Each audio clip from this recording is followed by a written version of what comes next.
This is the Marketing Agency Power Hour, and I'm your host, Cal Wilder. Each week, we'll power through discussions on business challenges, success stories, and game-changing strategies. This show is sponsored by SmartBooks, provider of bookkeeping and accounting for marketing agencies. Let's get started.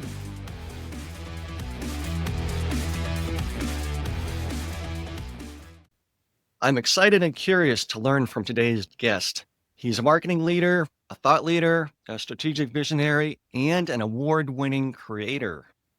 He's worked with several large clients that you've probably heard of, most notably T-Mobile, AT&T, Connect EDU, Meta, and Yamaha. He's been nominated for a plethora of awards for his work, including a New England Emmy Award, multiple Davie Awards, and Telly Awards in the marketing and commercial video category. He's the founder and the visionary officer of the Franchise Group. Nick Francis, welcome to the show. Thanks for having me, Cal. So let's dive right in here. What is the single most important strategy driving success in your agency now? I would say the most, as simple as it sounds, is asking questions. And, a lot of times folks come to us and either they have an idea or they have a sense of like, this is the thing I need to do to capture X audience or continue to grow X business. And a lot of times through some simple question and answer, we're either led in a different direction entirely, or they realize that they need more to supplement what they think is the right answer for what they're trying to do. And we have a good process to walk them through no matter which area of focus it is for us, whether it's marketing, video, creative, or events. Your primary focus is video and event production, right? Correct. Yeah. So what are some of the, kinds of questions that you need to ask to really drive great results with that focus? Sure. So from the events perspective, a lot of times, one of our differentiators is that we can lead you from pre-event strategy through post-event strategy, as well as handle all of the on-site production. So for us, it's a little bit different because we're getting in early rather than just showing up and producing the event, building out sets and that sort of thing. And what that allows us to do is really understand who's in the room. Who are you trying to either attract to be in this room? And what are their job titles, for instance? What is their day-to-day look like? If it's a user conference where people might be signing up to use your software or purchase your software.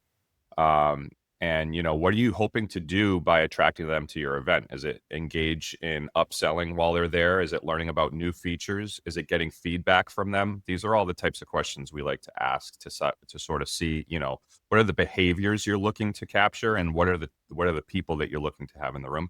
And then from there, we can align and create a strategy that helps them either gear, breakout sessions or general session conversations in main ballrooms, all the way through, if they're looking to grow their business and they've had customers that have had great experience, as simple as setting up a video testimonial booth where people can come in and have a chance to win some free swag or whatever it is to entice them to do it. But getting them there to just spend 5 minutes in a booth doing a testimonial about why X software has been really a big differentiator for them in their business. So this is really kind of a turnkey solution, not just run the audio video at the event. It's sure, yeah. A strategy and some post-event follow-up support, right? Yeah. How long, for an event that only takes 1 or 2 days, how long does that project really take, start to finish, with the whole engagement with your firm? Sure. So that has a variety of answers, as you might imagine. Depends on the size of the event, right? So if it's a user conference or even a sales kickoff or something like that, and your sales team is, well over 1,000 individuals, that planning can start as soon as 8 to 10 months out from the event. Oftentimes we'll finish an event, take a month off, everyone takes a month off, and then we start right back up again talking about next year.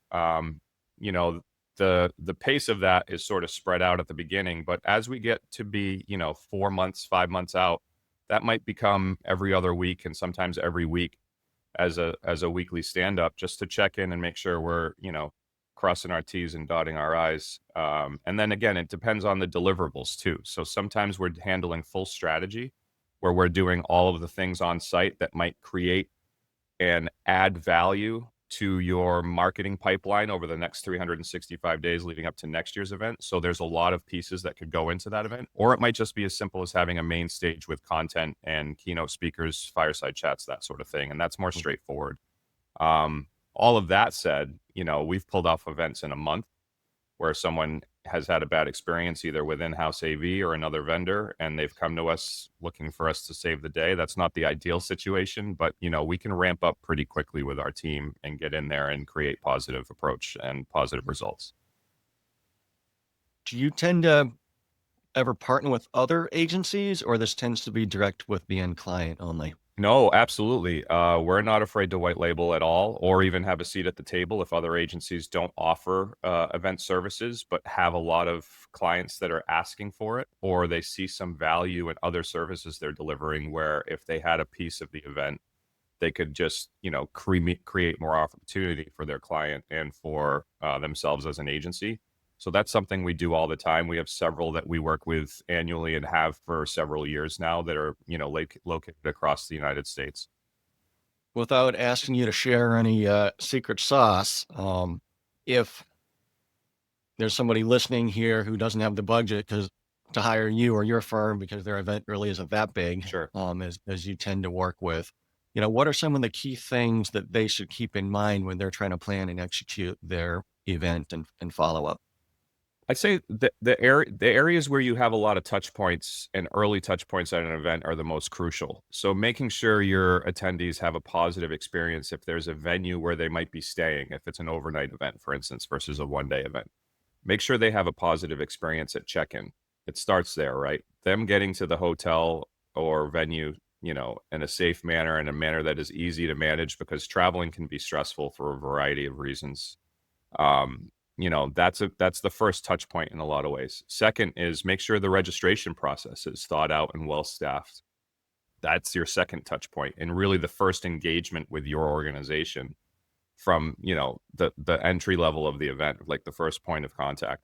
So those two things, if they're set up well and you have a good team in place to answer questions if anybody comes in and might be flustered from canceled flights or a lot of different changes to their travel plans, that can help set an attendee at ease and just make them feel welcome and part of the event from there. And then from there, it's just all the little accents, all the little things, the little touches that work, from working with your catering staff to working with your event planner to make sure that everything that they know and they are able to take care of is handled and ready to go. Those people have a lot of experiences in many cases, especially at some of the bigger conference hotels across the country. And so, let them lead you and ask them a lot of questions to help secure, a smooth operation. We've been talking about how to run successful events, but let's think about what does success look like for you and your firm? Sure. Um, well, certainly signing up for next year is if we get the contract for next year after the previous year, that's a good sign of success. But really, we want to add value. So part of what we do, and why we're full service and we've stayed full service even as an event production and video agency, is because we want, the data and analytics can be, the proof is in the pudding there, right? So if we can provide key data points or key metrics around what we're doing and why it's working, then that becomes a slam dunk in a lot of cases for our clients. The other thing is just, if we know and have, a long tenured relationship with a client, or once we build a long tenured relationship with a client, we can start to really gain their trust in a way that allows us to bring new ideas to the table and set them up for long-term success, or say, like, you've done X for a series of years and this has worked well, but it's really not returning what you imagined it would at the beginning. And I think if we reimagine this in a different way or took this in a different direction, we could really create some beneficial results. And I'm curious for your firm internally and yourself, how do you define success, not just in terms of what value you deliver to clients, but in terms of growth or profitability or lifestyle, working few hours a week, or, what is it that, is success for your firm internally or for you as the owner? Sure. I love the upsell, but I don't love the upsell just to have more dollars come in. First, for me, success is bringing something smart to the table that really that they either haven't thought about or thought, we can't afford the execution of this. It's like, well, one thing we can be is really lean when we need to be, just especially if it's a foot in the door to prove a concept. So success for us is in that upsell, whether it is as simple as bringing a video testimonial to booth to an event, or selling a chance to do video captures at an event that builds your pipeline for your marketing strategy. Those are the key areas where we're like, when we bring those things to the table, they aren't traditionally done at most events that we see. So when we bring those elements and then they see the results far past the event, I'd say that's a key success differentiator for us. The other thing is, I mean, you hit it, in your examples, work life balance isn't a cliche for us. Like, that is very much a mantra for how we operate, because at the top of the business all the way on through, like, we're supportive, and we hope that our employees feel that support. In our quarterly reviews with our team, for instance, if you haven't taken a lot of days off, you might have some peer pressure from the leadership team to do so, because we want to make sure that everyone is recharging, and when they need to, they feel like they have the opportunity to have a voice to speak up and say, I'm really burnt out right now and I could use a day off, or just a conversation to talk about what's going on. Those are all things we try to instill here, and helps us create more trust with our team, and then hopefully better results as a result of that. So you're playing a long game like that, right? So is there any pressure around profitability or maintaining profitability in the face of work-life balance, or starting small with clients to try to upsell them later? How do you think about the importance of profitability compared to some of these other factors? Yeah, I would say yes and no. I would say at the corporate level, for the most part, a lot of our clients understand, and it's become more commonplace to have more mental stability and better support in the workplace. So I think the conversations are easier now than they have been. I also think our time in existence, being that we've been around for 19 years and going on 20, we're in our 20th year now. We'll hit year 20 in January of next year. um, I think those things create a little bit of a safety for us, where we know that we've been able to push back a little bit, like, hey, this is happening. Or, I mean, just as a good, for instance, in 3 weeks, I have a week long vacation where I plan to check in every morning just to make sure there's no fires. But otherwise, I'm not doing any work. So, and the point is that when everyone goes on vacation, like, there's no communication. You enjoy your vacation. We set that tone with our clients as well, so that they get it, and hopefully we work hard enough for you throughout the year that you understand that, like, hey, this is a moment where we're gonna not try to give Nick a call if we don't have to, and just respect that those parameters have been put in place, those bumpers to kind of create that timeout. So we've been talking about what success looks like for your clients when they work with you, and what you're trying to accomplish internally. Mhm. But what are some things, or something that's getting in the way of that success, or some kind of a hurdle that you're trying to overcome these days? Uh, Look, we're still a small fish in a huge pond. We're a very small shop working with big logos, and we work with local nonprofits and regional businesses as well. I think sometimes for the nonprofits and for the regional businesses, it's thinking that because they see the big logos, we're unaffordable, and that's just simply not the case. We have a sliding scale based on who the client is and what they do, just as much as we have a sliding scale for the type of work that we're trying to garner. um, on the corporate level with the bigger logos, it's the opposite. It's, who are you, and why do we deserve to give you, why should we be giving you a shot? That hasn't happened the bigger the logo and the more often that we bring in some of those big logos, but it still happens where we'll have a meeting and there'll be someone in the room, and inevitably they'll say, why you? You're the small agency. We had a pitch a couple years ago, out in Orange County with a big corporation that's global. And right at the tail end of the meeting, they said, you're a Boston agency. Why would we go across the country when there's so much talent just north of us in LA and down in San Diego? what is the differentiator for us? And I just, I gave a very honest, it's pretty straightforward for us. We're very consistent. We ask tough questions. We're not afraid to push back, and, if you do those things, you're going to find a team that really cares at the root of what they're trying to do for you. And hopefully that's good enough. And if not, then we might not be the right fit. And that's okay too.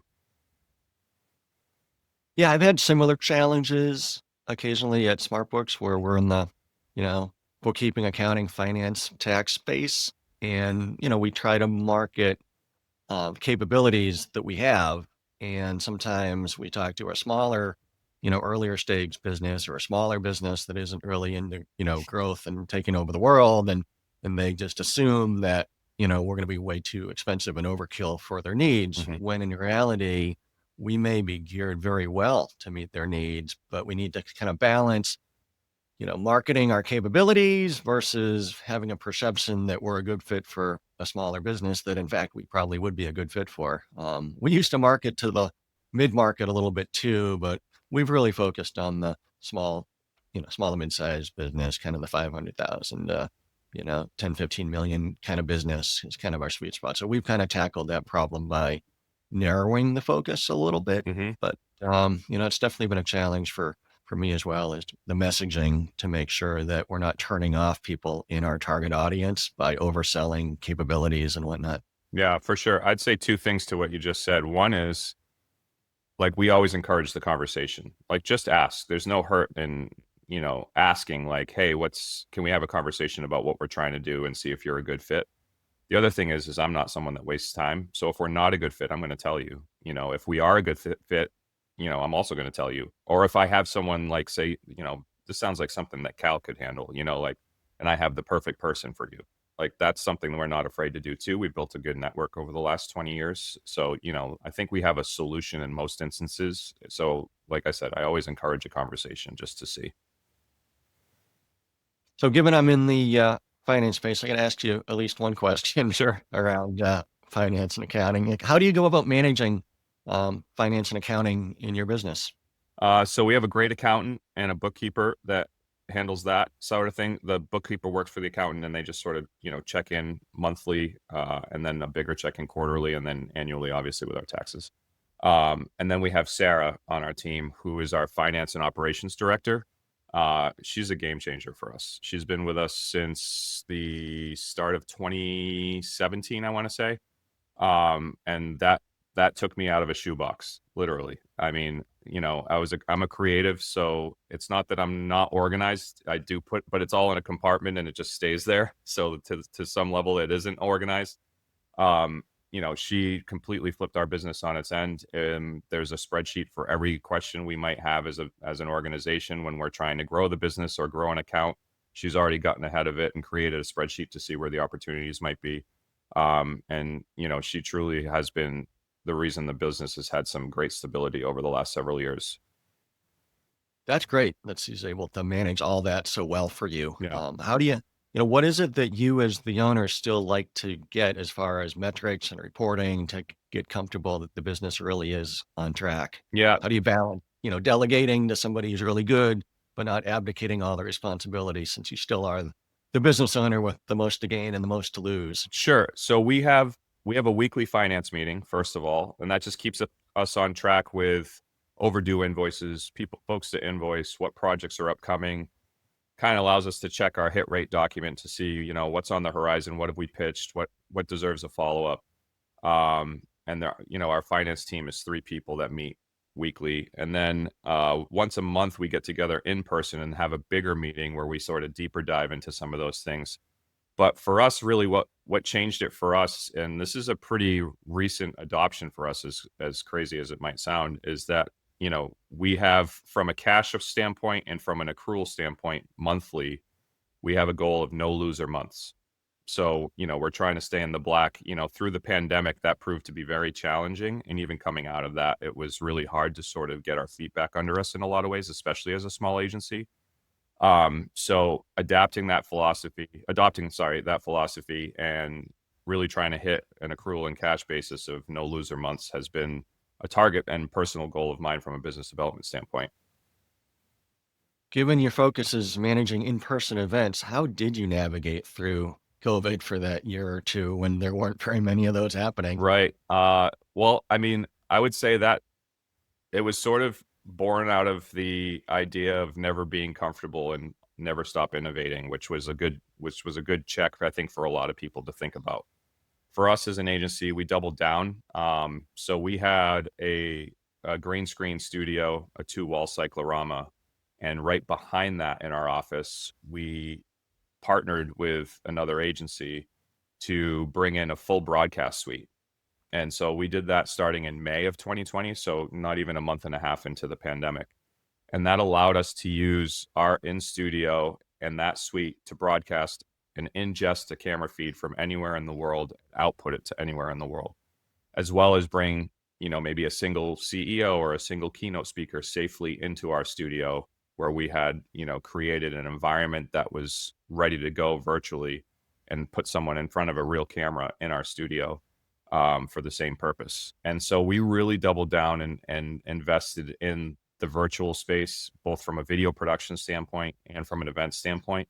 And in a lot of ways, that carried us for just over 2 years, if not 3 years post pandemic, to kind of save that part of the business and remain relevant.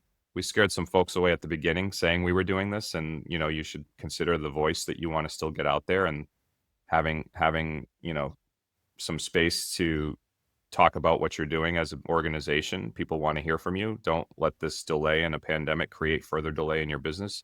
That scared some folks. I don't think folks were ready to hear that. But the folks that jumped in really went all in with us, and they're still clients to this day.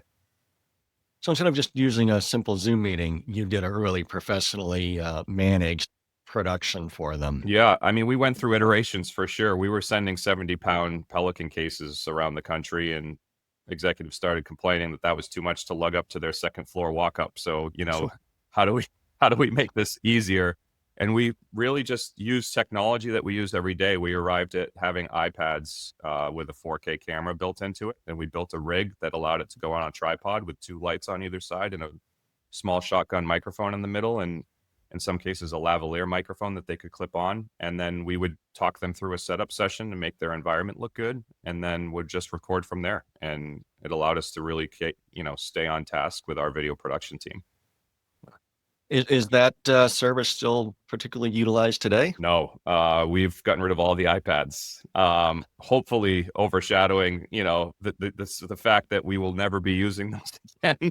But Hopefully, yeah, fingers crossed. yeah, for sure. But knowing that we can do it at a moment's notice if we had to. But yeah, no, we started having the conversation in 2023 about like, hey, we should think about sending at least a camera person to you, and talk about introducing you back into a live action video shoot. And since then, over 2024, that the virtual phased out completely. So what excites you about the future? The unknown, I would say, also scares me a little bit too, right? There's certainly a geopolitical climate, and talks, it seems like every day there's some talks about a recession at some point. Those are things that are always challenging, and thinking about, how is that going to come into play? But I'd say overall, it's, the next opportunity is exciting. I don't know where that might come from. We're always working on leads and trying to get, the next opportunity in the door to see what we can do. And that is, closing a new deal is as exciting to me as continuing to close existing accounts and bring in new business and growing accounts. So yeah, I would say that the unknown is the thing that excites me, and a place that I've learned to be comfortable, despite its uncomfortability sometimes. So far in the first part of this episode, we've learned a lot from you, but let's learn a little bit more about you now. Let's go back in time, you know, some number of decades when you were much younger, and not that you're old now, but when you were younger, before you owned this business for going on 20 years, Mhm. did you know that you would be a founder and a business owner? I'm not sure, to be honest. I would say if you asked me 20 years ago if I thought I'd be here, I don't think I would. But having done it now for 20 years, I'm happy that I made that decision. It took a long time to create the stability, and the return on investment for sure. But yeah, I'm not sure that I would. My dad was in corporate America for his whole career and, was someone I looked up to as a mentor. And he was the first person in our family to go to college and then got a master's degree as well. So there was a lot of, uh, seeing by doing, and watching him over the years. So I thought that that was probably a place that I would be. But as I spent more time, in art school and undergrad and then in graduate school and film school, um, it just became there was more opportunity to do things with a group of folks outside of the classroom that was really intriguing, and sometimes that led to business opportunities. And so I think it was just a natural progression of continuing to have a network that grew as I got more experience and more confidence, and then that just kind of snowballed into where I am today. That's a very succinct answer to a very long period of time. Yes. When you were a video artist and editor and producer and director and whatnot, W-2 employee for a number of years, I assume, right? So kind of what got you over the hurdle of making the leap to starting your own firm and taking that risk and trying to capitalize on that opportunity? Sure. I had the last job I had before I started my own agency, I had a great mentor, and I'm still close with him today. Actually, we share some clients and work together still to this day. Um, and so he's in the video production and event production space as well. And I, over the course of working there for a few years, had brought in a couple of accounts and a few projects. And on the third one, it was a larger opportunity. It was my first big contract. It was a $35,000 job, and I lived off of that for 5 months. That was huge for me. And on the third one, he was kind of questioned me. He's like, "What are you doing? You've been concepting, you've been pitching, you've been storyboarding, showing up on the shoot, directing, and then editing and doing the motion graphics as well." He's like, "You're doing everything except quoting it out." And he showed me a proposal and how he budgets time and thinks about, how much is something going to cost and what's it going to take to get it done. And kind of kindly gave that to me and held my hand as I went out the door and started this on my own. And from there, one client became two, became three. Over the first couple of years, I think in the first year we had, maybe 10 or 15 different clients that we worked with as a result. And it just kept going from there. And he stayed in my corner until I seemed pretty stable. And then I was off to the races from there.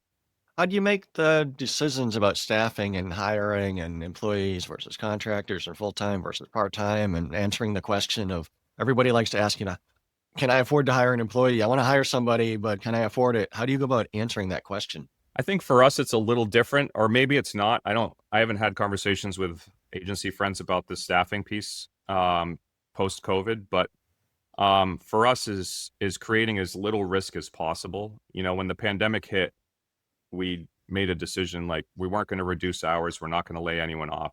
We're going to do whatever we can because people have families and they're counting on us to figure this out. And we did.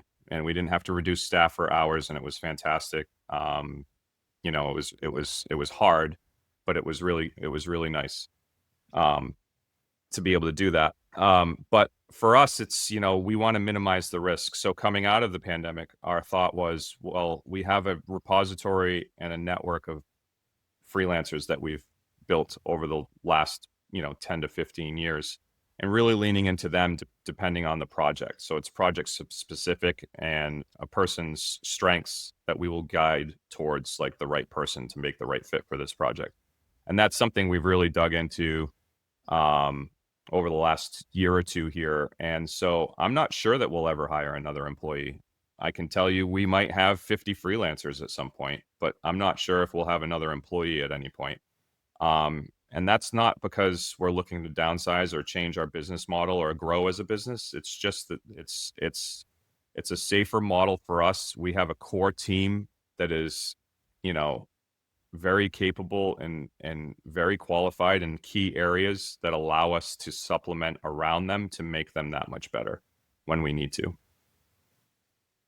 I'm hearing something similar from a lot of other Are you? agent owners. Yeah, they're trying to, have the core team but keep it relatively small and then contract out or hire on a part-time or temporary basis with contractors or employees based on specific projects Yeah, because it's become so global and remote, which it probably wasn't nearly so much 10 or 20 years ago. sure. Yeah. If you could go back in time to the first day you started franchise studios and give yourself some advice, what would you tell yourself? Take more risks faster. You know, I think that was one of the things where, you're just trying to create stability. At the time, it was our senior art director, Tracy, and I at the start of the business. And then we built slowly from there. There were some opportunities that passed us by because I wasn't sure if they were worth the risk. That obviously, in hindsight, some of them were, and some of them were not. Um, you know, I'm not the person who claims to have a good gut check, but I tend to have over the years I've had a pretty decent feeling on certain things, but I've also made some bad decisions along the way too. But I would say that would be one of them. Not trying to get there faster from a risk standpoint is definitely something that slowed our growth down early on. But we've had a lot of stability over the last 10 years, even going through some global issues. I think it's been good, and we've learned a lot to kind of create some stability and sustain for hopefully for years to come. What were some of those risks that turned you off at the time? Uh, for me, it was so, I have a background in graphic design and then, video production and motion graphics. So creativity and storytelling were two things that were in my wheelhouse and I felt comfortable and safe. But producing a 5,000 person in-person conference, like from beginning to end, felt really hard and really dangerous. And I had been in the event space since 2000, end of 2004. So it was a space I knew the particulars and I knew a lot of the individual jobs and responsibilities, but I didn't for some reason trust myself enough in the early years to take those opportunities and really say, yes, I can produce your 11 program event that you have over the course of the year and really execute, a top quality event series. Um, I think that definitely slowed us down and was something that had I, in hindsight, gone back and been like, I know enough people that I can trust and I can put trust in to handle the specifics where I don't feel strong enough to take that risk in those positions to run those events, I think we would have grown a lot faster. Did you know you eventually really wanted to get into the big time event management business, or did you start with small events and they just kind of snowballed over time? So I think working for that video production and event production company right before I started Franchise Studios, which then became TFG, um, I didn't know until I worked there that this was a viable option for me, and it sort of checked a lot of boxes, and that there was a creative element. There's opening videos, there's sizzle reels, there's things that are exciting. I always thought that I would lean more towards the advertising space and do like television commercials and corporate videos and that nature, and more creative digital ads and print ads and that sort of thing, and campaign work. So that was always an area of focus. And then there's something fun and challenging about an event. It's that scares some people too. It's that there's a target and a deadline, and the event's happening there whether you like it or not. And I think I like being in that space. We were told years ago that we're the calm and the chaos, and that's something that we've adopted for a long time now. And I think that's, even more true today than it was 10, 15 years ago, especially in the event space where we don't get frazzled. There's a solution for just about every problem that might arise, and we're ready to, dig our heels in and solve it with you.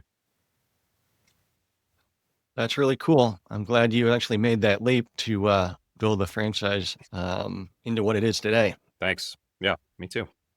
When you're not working, trying to keep building franchise studios, what do you like to do outside of work? So I have two kids, 11 and 7. And our world revolves around their world. There's dance and theater and basketball and a whole bunch of stuff going on year round. So there's a lot of that happening. I coach my son's basketball team. My wife and I help build sets for our daughter's theater company that she's a part of. And that's a little bit of fun and stress relief on the basketball side, and a little bit of creativity, sort of very parallel to what we do during our 9 to 5. And then outside of that, we love just going out on an adventure, whether it's a road trip or just going somewhere for the day, or trying to our we're not extravagant livers. You know, we don't live extravagantly by any means. So, you know, we save to be able to travel and provide our kids hopefully with some experiences global and, you know, across the country that, you know, they'll hopefully take with them for a long time and just build their love for adventure and travel as well. That's great. You're so engaged in those shared experiences with your kids, Yeah. especially at those ages. I've got two kids who are a couple years older, but still trying to stay as engaged as possible until they don't want to be around me anymore. There you go. Perfect. Mm. You also mentioned to me offline about being involved in some community nonprofits. Is there anything you want to share about that? Sure. I mean, we're a part of a community, right? Everybody is in some way, whether it's just out of your home address, or, you know, a little bit more than that. So for me, being a part of supporting the community was instilled in me from a young age with my parents and our neighbors around us. I remember our neighbors that lived next door, you know, around Thanksgiving every year, taking us to a soup kitchen to serve meals. And that sort of just, you know, created this want and desire to be a stronger, hold a stronger position within the community. And when I came back to Massachusetts after grad school, I joined my first board. I was on a historic preservation board that was saving old houses and buildings and repurposing them either for community use or for individual housing. And that was really interesting to me. And that just snowballed into a whole bunch of other boards. Was a part of the very early on starting of a nonprofit that still exists today called the South Coast Business Alliance here that benefits at risk and underserved youth in the community. And that's where a lot of our nonprofit work as a family and myself individually serving on boards exists today. I serve on two. One is a surf therapy for neurodivergent and neurotypical kids organization based out of Little Compton, Rhode Island. And then the other is a similar to a Boys and Girls Club, but it's specifically in the south end of New Bedford, which is a greatly underserved community in Bedford, Massachusetts. So it's called Denison Memorial. That's a nonprofit board that I've been on for about 6 years, 7 years now. So yeah, it's very important to me. You know, our business is here, our family is here. I grew up here. I'm back where I grew up. And so being a part of that community and supporting it as someone who has and understands, you know, that I definitely have more privilege than a lot of other people, you know, so how do I capitalize on that in a positive way? Did you say the first nonprofit was geared around surfing? Yeah, surf therapy. It's called Okay. Gnome Surf. Actually, I'm wearing the hat. Tell me more about that. Yeah, I'm so curious. Gnome Surf was started 7 or 8 years ago by a Chris Antow, and he is an angel among men, is the best way I could say. He has a way in the water with kids, both neurodivergent and neurotypical, that is unmatched in my experience, and so many people have said the same thing. So basically puts kids with a variety level of ability and disability in the water on a surfboard with a coach. We call all the kids athletes because they are. And it's a place for total inclusion. I mean, we've had folks with kids who are autistic and nonverbal or non-speaking rather, and their family watches their child get on a surfboard where being on the sand and the texture of the sand might be, you know, too much for their ability to process and manage. And then they get in the water and they get on a surfboard and you see they light up in a way that's just their family has never seen. And we've had families say, you know, this is the first time our whole family has felt included in something because their child can't play soccer in the town soccer league or can't, you know, be in an art class with other children for a variety of reasons. And so, you know, Gnome Surf is just, it's an amazing place. Every time I'm on the beach, you know, you're going to witness another experience that when you retell it, you're going to cry. You know, it's just really magical. And, you know, there's been so many positive lives and lives that have been positively impacted as a result. It's the fastest growing surf therapy organization in the world. It serves the most kids annually in the world out of any surf therapy organization. And it's just the sky's the limit for these guys. Wow, that's really awesome. You're contributing so much back to the community. Yeah. Thank you so much. Yeah. It's important. So, Nick, if people want to connect with you or find you, what's the best way for them to do that? So I'm very active on LinkedIn. I'm always trying to keep my hand on the pulse of what's going on. I have an Instagram as well. It's _franchise. Our studio is the franchise group on Instagram, as well as on LinkedIn. And those are the best places I'd say to see either where we're traveling to or what we're up to. And we try to post a mix of on TFG. We try to post a mix of the behind the scenes and the work, so you get a flavor of who we are as people as well, not just seeing the end result. So yeah, those are the best places for it. Well, thank you, Nick. You've shared so much good information for the audience, from your business and what's driving its success, to some of the challenges, to your history, and getting to the point you launched your business and how you've built it, and all the great things you're doing personally. So thank you very much for joining me today. Cal, thanks for having me. It's a pleasure. Absolutely. For those listening, if you learned something today, or you laughed, or you cried about something, please tell someone else about this podcast. Let's get this good information out into other people's hands and help provide some thought leadership to our peers in the marketing industry. So thanks again, Nick. Take care. This has been another exciting episode of the Marketing Agency Power Hour. We'll see you all next time. Another episode in the books. Thank you so much for tuning in. For show notes and more, please visit marketingagencypowerhour.com. This show is sponsored by SmartBooks, providing marketing agencies with bookkeeping, accounting, and finance support. With SmartBooks, you gain the clarity and confidence to make your agency a success. Until next time,